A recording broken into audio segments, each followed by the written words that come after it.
Hi everybody, my name is Angie. Welcome to my channel. So today I'm going to be making Minky baby blankets.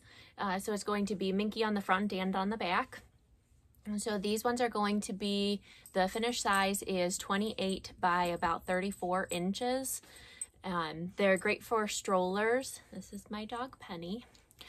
So they're great for strollers or for, just got me all distracted now. Or for car seats, so the baby can get all nice and tucked in, or the toddler can get all nice and tucked in without it draping over the side or hanging out on the floor or running on the floor or anything. So she's a very needy dog. So that is what we're going to be making today, so I'll go ahead and get into it. Okay, so the first thing that we're going to do is, what I did was take a 1 yard cut of Minky and I just cut it in half. So most Minky is 60 inches wide, or sometimes 58 or 54 inches wide. I just go ahead and cut that in half so that it is the 1 yard cut turns into that 1 yard 36 inches by the half of the width of fabric. So in this case, this one was 60 inches wide. So my piece, I have two pieces now that are 30 inches by 36 inches. And I did that with the front Minky that I'm going to be using. And then I used that with the back Minky that I'm going to be using. So then what we do is just lay it out all nice and flat.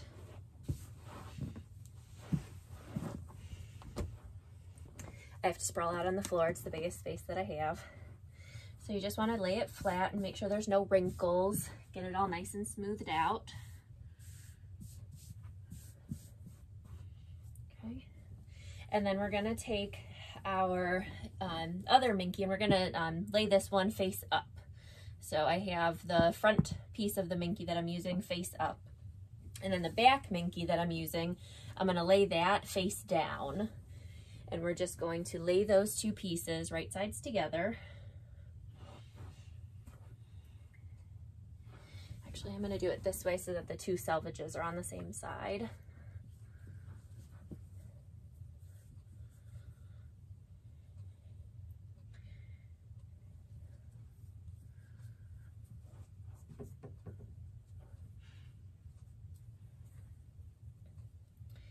And with this, if you're using this like dot Minky or dimple Minky, whatever it's called, this, because of the little dots, it has a tendency to stretch a lot. So you don't want to pull it taut to get it to lay flat. You just kind of, I'm just very lightly raking my fingers over it to kind of get it to lay flat without stretching it. So just very loosely picking it up and setting it down so that there's no wrinkles. Okay, and then sometimes when you get, you know, a yard cut, when you ask for a yard, it's not always exactly a yard. So then you just kind of want to trim it up. So in this case, the dot Minky is a little bit longer than the front Minky that I'm using on the other side. So I'm just going to go ahead and trim this up.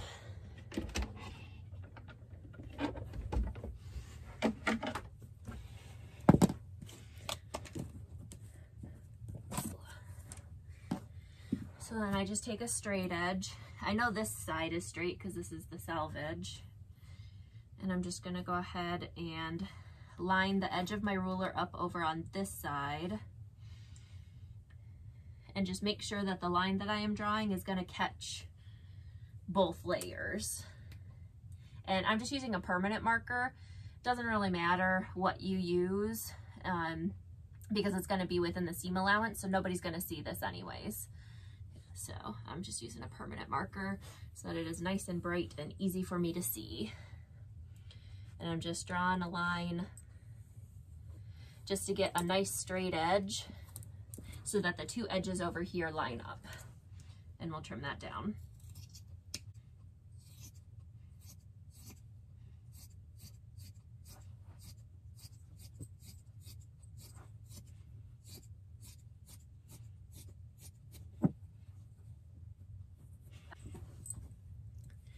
This side should be all lined up because they were both the same width. So that side looks pretty okay. So I'm gonna leave that. Then we'll come over to here and do the same on this side.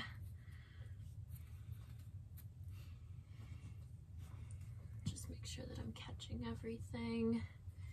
That yellow is quite a bit longer. Actually, what I'm gonna do, just to make sure, so I got 36 inches here. So we'll just mark 36 inches, thank you. Stop it, stop it, no. And I'm just measuring 36 inches across the whole way. Just making a few tick marks here and there.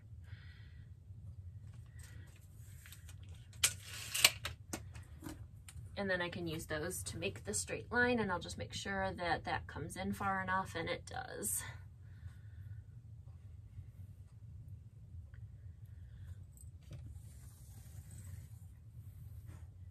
Don't lick my scissors.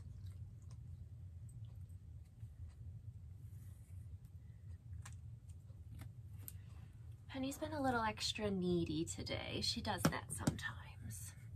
She's a good girl.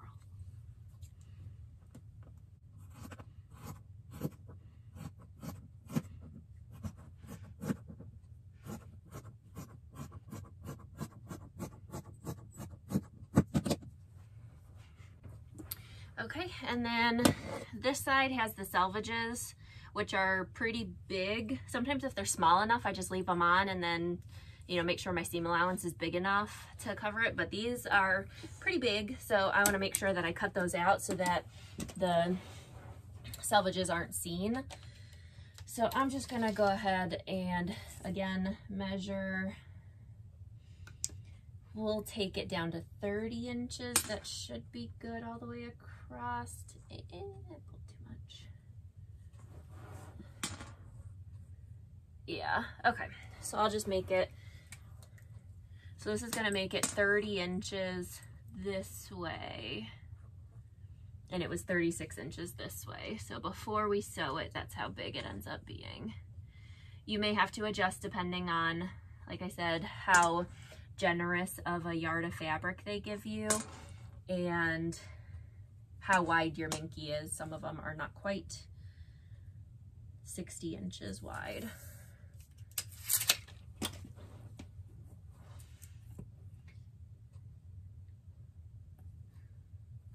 The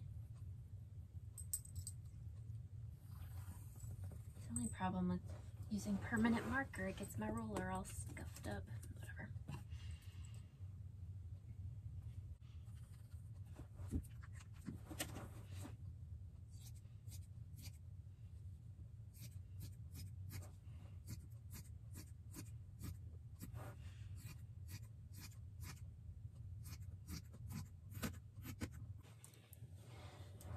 Okay, and then we're going to use pins today to pin this all together. A lot of the times I use clips for most things lately, but with Minky blankets, you need to pin a lot, and I just don't think I have enough clips to even do that. So we're just going to go with the pins because I have a lot of pins. So Minky slips and slides and shifts a lot when you're sewing. It can be rather frustrating. But one of the tricks to stop that from happening is an excessive amount of pins, way more than you are typically going to use. So I typically will start pinning and maybe like an inch over. Like, I don't know if you can see that really, but so we're doing like an inch in between for all of the pins. And you're just gonna go ahead and pin the whole way around without dropping your pins everywhere.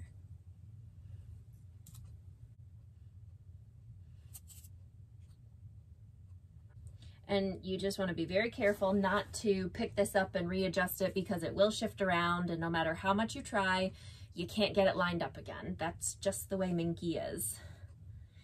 It makes it for an awesome blanket in the end, but it can be a little frustrating to sew with. So I'm just being very careful not to shift it. Sometimes I'll come over and do the corner first, just so that I know that that's in a good place. And then I know that these were all lined up, so I'm just gonna make sure that when I'm pinning them that they are lined up as well, because I know I cut them all at the same time. All of these edges were cut at the same time, so all of these edges did line up perfectly. Sometimes even just from cutting this strip, this can get a little, or this can shift a little bit. So I'm just going back and kind of making sure that it's all lined up perfectly while I'm pinning.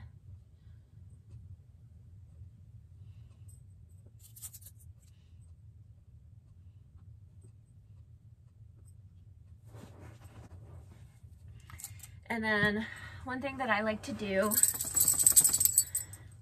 no, Penny, lay down. Come on, over here. No, no, no, no, no, no. Stay in your bed. Go on, lay down. Good girl, good girl. So I like to mark my opening, because otherwise if I don't do it at the beginning, then I'm just gonna forget. So usually on one of the longer sides, I'll go ahead and mark an opening. And you can mark it with a marker, however you want to do it. What I like to do it, or the way that I like to do it, I just kind of like to make sure that it's hand width big enough. That way I can stick my entire hand in. I know that that is plenty big enough to get the whole thing turned right side out if I can fit my hand inside of it. So I'm just going to make sure that it's at least as wide as my hand, and I'll mark a pin on one side, and I am just making an X with my pins.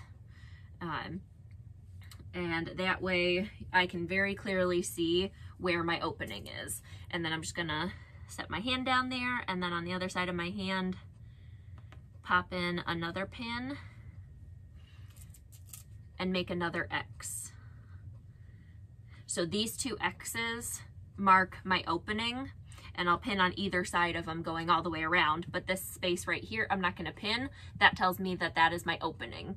And then when I'm sewing, I just go ahead and start on one pin, so all the way around, and stop on the other pin, and that gives me my opening. So then we'll just keep on pinning all the way around.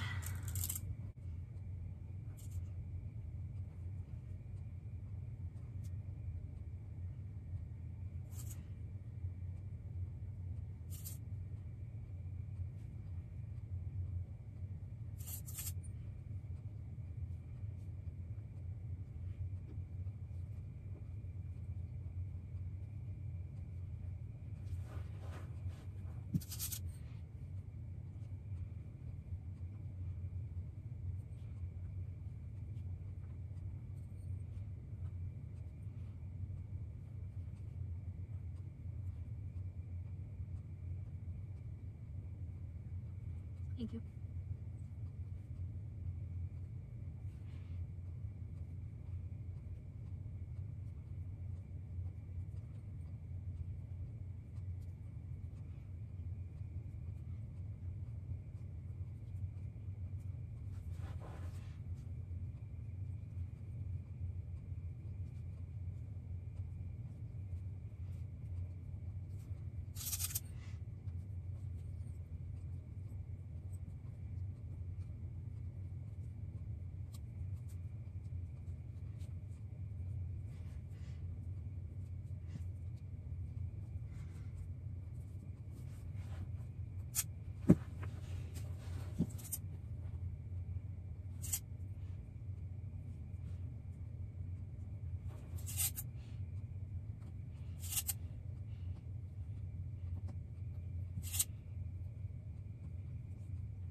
Okay, so now that we have the entire thing all pinned together, we will go ahead and head over to the sewing machine. Okay, so we're over at the sewing machine. As you can see, I have my walking foot on. So that is another key to sewing with Minky, is the walking foot, because that helps along with the feed dogs. It works with the feed dogs so that it pulls the fabric from the top and the bottom so that one isn't going faster than the other, and it helps just evenly feed that through the machine so that it's not slipping around. Walking foot combined with millions of pins are the two biggest keys to sewing with Minky. So we're gonna go ahead and just go around and find my opening so you can see my two pieces marked with an X. So I'm gonna go ahead and start here and stop here. And I am gonna be using, I like to use a bit of a bigger seam allowance when it comes to sewing with Minky, just because even with all of the pinning and everything, things can shift just a little bit. So just to give myself a little bit more wiggle room, I usually use like a 1/2 to a 5/8 inch seam allowance. So that just kind of ensures that I will catch both layers as I'm sewing around. And then I am also using, Minky is a little bit bigger, and it kind of depends on the type of Minky that you're using. I have two pieces that are both fairly low pile Minky, so it's not super thick fabric, but I'm still going to go ahead and use a 3.5, a stitch length of 3.5. If you're using a higher pile Minky, or more like a faux fur kind of Minky, then you may want to go a little bit bigger than that too. So I'm just going to go ahead, and I'm starting out at about a 1/2 inch seam allowance. So I'm going to go ahead and put my needle down and then take those pins out of my X. I'm going to start and stop at the beginning and then just slowly make my way around, pulling out the pins as I go.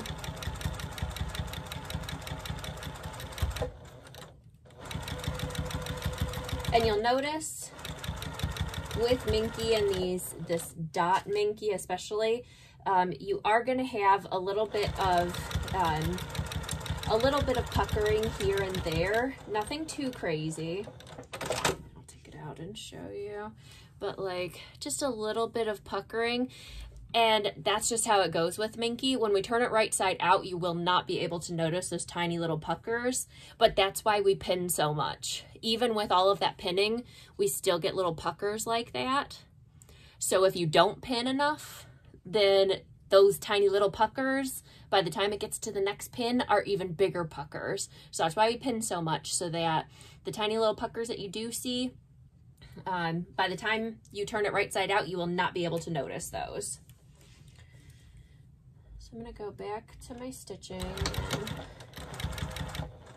when I get to the side here, I'm just going to, with my needle down, lift my presser foot and turn so that I'm at that 1/2 inch seam allowance again, and then just keep on going, pulling out those pins as I go. And then you're just going to make your way around the entire blanket, doing just like that.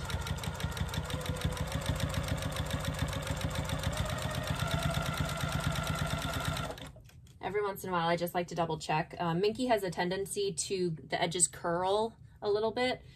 So every once in a while, I just like to double check and make sure that it's not curling underneath and I am catching, even with the pins, sometimes it does that. So you just want to double check and make sure that you're catching everything.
Another thing to note about Minky, it sheds a lot. So keep a vacuum cleaner, dust buster, duster, something handy, lint roller, because it will probably get everywhere.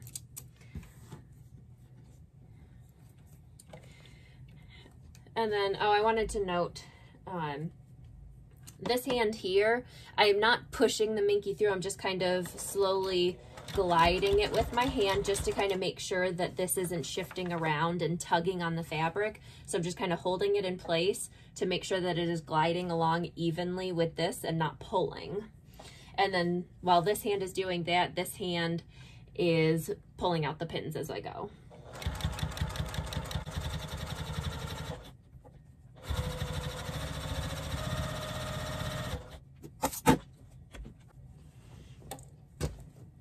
All right, so we're at our last turn here. So we'll go ahead and just keep on going.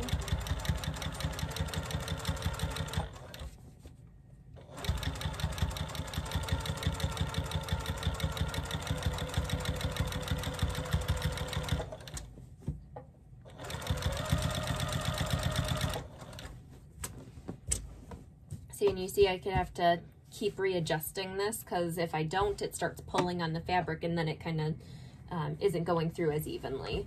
So I'm just constantly just making sure that it is all gliding through nice and evenly. And I am back to my ending point of my opening, that X that I put with the pins. So I'm just going to go ahead, and I already pulled those pins out, I'm just going to go ahead and back stitch and then cut my threads. And here we have a nice big opening. I can stick my whole hand in. And the rest of the blanket is all sewed up. So now what I like to do is go around and grab my scissors and I am doing two things as I'm going around. I already know that I caught the top of it because I was watching that. That's the side that I was sewing from. I'm going to flip it over to the other side that I was not sewing from, that was on the bottom side of the machine. And I am just inspecting to make sure that I caught all of the fabric. Even with all of those pins, even with the walking foot and everything that we were doing, you can see how much it does shift, which is why we give ourselves that 1/2 inch to 5/8 inch seam allowance. Because if I only gave myself a 1/4 inch seam allowance, I wouldn't have caught that. It would have missed it right there. So that's why I give myself such a big seam allowance. And that little bit of shifting, you're not going to notice on the final product, but you will notice if you miss a seam. So I'm doing that, and then also I am trimming down the corners so that I get a nice crisp corner when I turn it. So what I'm doing is I'm trimming leading up to that corner, clipping across it, and then trimming back down just to reduce the bulk on that corner. So I'm trimming down the seam allowance right on that corner, making sure to not clip through your corner seam there. And then we just keep going, inspecting that you got everything. Clip that corner off, and then since it is such a big seam allowance, I do, like I said, the little bit leading up to it too. With smaller items and smaller seam allowances, if I was only doing a 1/4 inch seam allowance or 3/8 inch seam allowance, I wouldn't necessarily do the little bit leading up to it. I would just snip the corner and that's it. But because this is such a bigger seam allowance, I like to angle into the corner, clip the corner, and then angle out of it again. It just kind of cuts down on the bulk in that seam.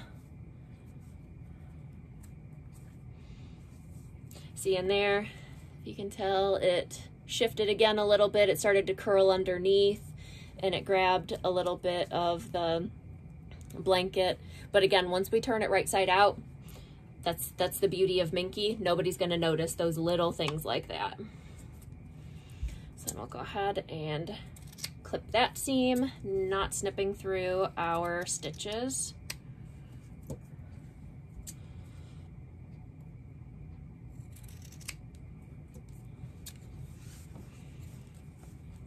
going.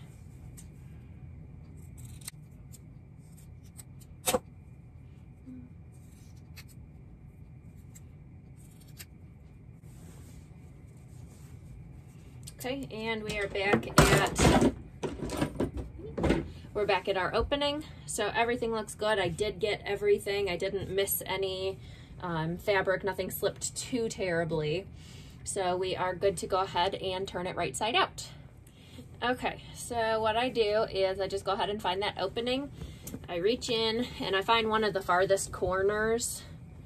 There's two of them, and I just go ahead and grab that and pull that out. And then just, it's a big enough opening, it shouldn't be too big of a struggle to get the blanket out through that opening, since we left a big enough opening there. And then we'll just kind of go around and make sure that we poke out our corners.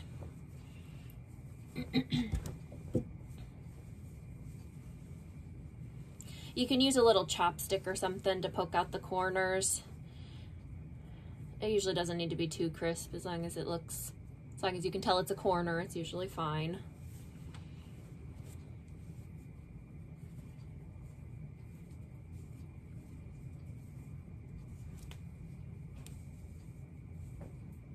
If you do have a corner that's being a little stubborn and doesn't want to poke out, I have a little chopstick that I got. I think it was in a bag of polyfill or something. So I keep this on hand, and that's what I use to poke out the corners.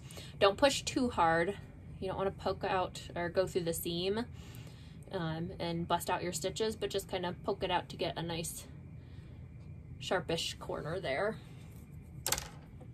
All right, so I went ahead and I found that spot that I showed you that had the puckering of the one side of the fabric. I am gonna go ahead, and I found that spot. I'm gonna go ahead and poke a pin in so that you can see. This is what it looks like before we top stitch. So you can see right there, there is a little bit of puckering on it on the outside. It is a little bit visible, but I'm gonna go ahead and poke a pin into it. And we will revisit this spot when the blanket is also sewed together and top stitch, so that you can see nobody's going to notice those little imperfections like that, especially once the whole thing is all together. If you don't point it out, nobody's going to notice. All right, so we go back to our opening. So the easiest way to close up this opening is you're going to take your opening, and I just like to stick my fingers in the sides of it and kind of give it a tug, and you will find that the seam allowances just kind of naturally sit inside and fold down to where they're supposed to go. So I just kind of I use my pointer fingers here to hold that together, and then I pinch it together with my middle finger and my thumb. And then I am going to pop a pin into it, and then we'll just do that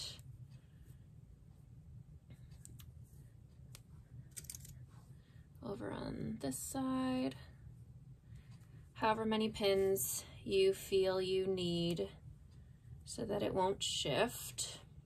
I guess it depends on how big your hand is, how big of an opening you left.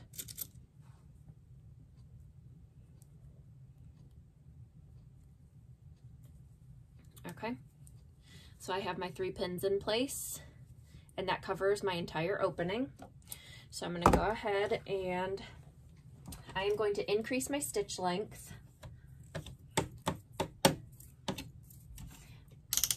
I am increasing my stitch length to a 4. Again, if I had a higher pile minky, I might go up to like a 4.5 or a 5. Just kind of depends. This is, like I said, pretty low pile minky, so. And then before the opening, I'm just gonna go back a little bit. And I usually do maybe 1/8 of an inch, maybe 1/4 inch, somewhere in there, somewhere between 1/4 and 1/8. I like to go ahead and top stitch using that as my seam allowance. So we're just going to back stitch,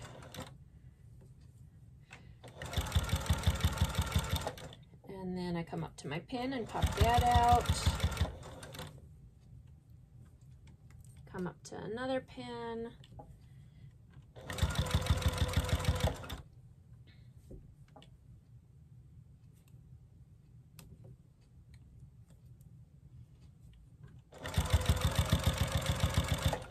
And then you can go around and pin or clip this, you know, rolling out that seam so that you have a nice seam to top stitch. What I like to do, just to save a little bit on time, and I find that I have to do this anyways, even if I do pin or clip it, just because it's Minky and that's how life is with Minky.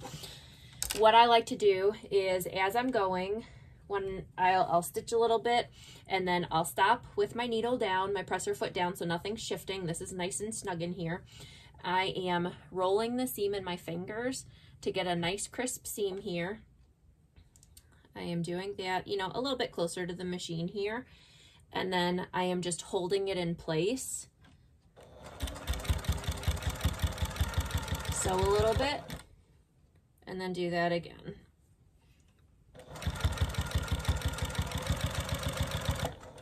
And just keep going around, wiggling it in my fingers here, rolling it back and forth to get a nice crisp seam, holding it together, and then stitching it down. And that gives me a nice crisp seam that I am top stitching on without having to go the extra step of pinning or anything like that. And then when I come up to the corner here, once you get up to the corner, because the presser foot comes out a little bit, as soon as you shift it, this side is going to be already under the presser foot and kind of off limits. So I like to make sure that I do that before I get to the seam. So I make sure that this side is all nice and good. And part of it is under the presser foot here, so this is not going to shift as much because there's not as much wiggle room here. There's only a couple of inches before it's under the presser foot. So I don't have to worry about this shifting as much. I'm more worrying about this part shifting. So I'm just wiggling this in my fingers and holding this all down as I come up to that corner. And then I'm gonna shift. And see, that part is already under this presser foot here, but I already have a nice crisp seam there. So I can just keep going. And now I'll shift it all around. Roll that in my fingers, hold it in place, and go. And then we just do the whole thing that way.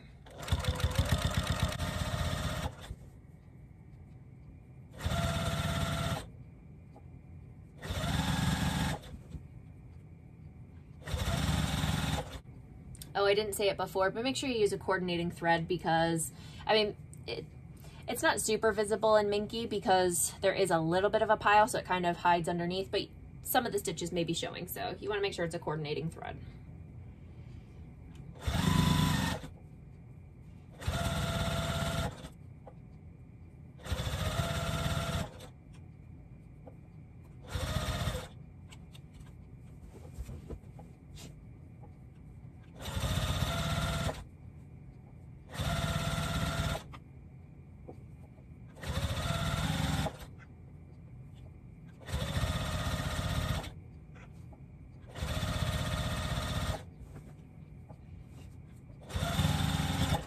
So we're coming up to that corner where I am, or up to where that pin is, where the little, the pucker was on the inside.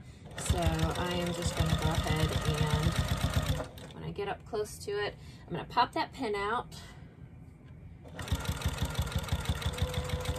Sew a little bit.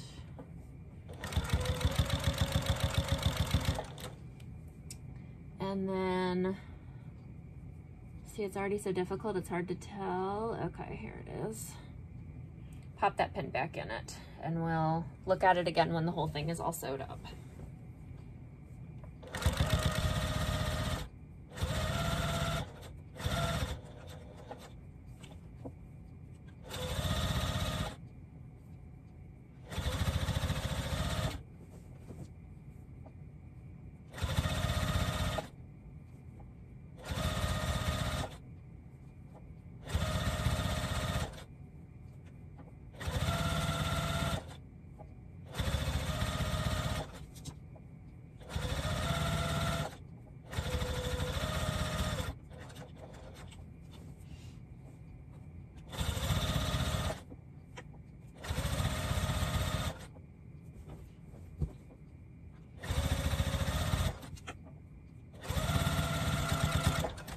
right, so we're coming back to the beginning. Here is my starting thread.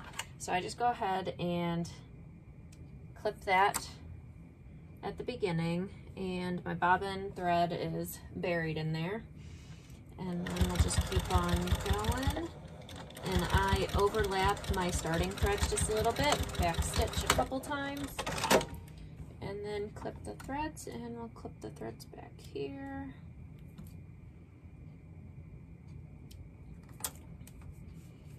All right, and there we go. And let's go ahead and go back to that spot where there was the pucker. All right. So now when you look at it, yes, it's there, but can you tell from far away if you're not looking for it? No, it's just, it's an adorable little baby blanket. Nobody will be able to see that tiny little imperfection on the side of the blanket. No, nobody's gonna know. And here you have an adorable little baby blanket. Super soft plush minky on the one side with minky on the other. All right, and there we go, a nice little stroller blanket. So the finished product ends up being 35 inches long by about 29 inches wide. So it is the perfect size to tuck a little one into their stroller or into a car seat. And it is, I've made these for baby showers. They are always very well received. Parents get a lot of use out of these, especially I'm in Ohio. It gets to be pretty cold in the winter here, so these are great for snuggling up little new baby. And yeah, they're just, minky can be a little intimidating to work with, but really it's not that bad. And you know, it gets a bad rap sometimes because it can be a little difficult, but it turns out to be such an adorable little blanket. I think it is definitely worth the little bit of struggle to get such an adorable little blanket. And it doesn't take that much time to do. Once you get the hang of it, it is no problem at all. And you just start flying through these. So if you plan on making a baby blanket, let me know in the comments down below. Give this video a thumbs up, and stay tuned. Make sure you subscribe to stay tuned for more videos. All right, thanks guys, bye.